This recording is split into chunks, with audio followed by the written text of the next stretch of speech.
எட்டி கொஞ்சம் தள்ளி நில்லு மானே, இல்ல எக்கச்சக்கமாகி போகும் தானே.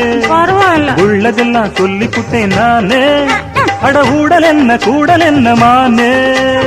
சொக்குபடி வச்சிருக்கேன் மாமா, என்ன சொக்க வச்சு எட்டி நிக்கலாமா? ஐயோ சொக்கத்துக்கு வேலை இல்ல மாமா, நான் வேண்டியதை கேட்டுக்கிட்டேன். ஆமா, ஐய எட்டி கொஞ்சம் தள்ளி நில்லு மானே. தனியாக நான் படுத்தா தொந்தரவு பண்ணுதையாவோ எனக்கு. என்ன நீங்க ஆதரிச்சா விட்டு விட்டு ஓடுமையா ஏன் தவிப்பு? அறியாத சின்ன பொண்ணு, அச்சம் கொஞ்சம் நானும் கொஞ்சம் வேணும் அம்மா.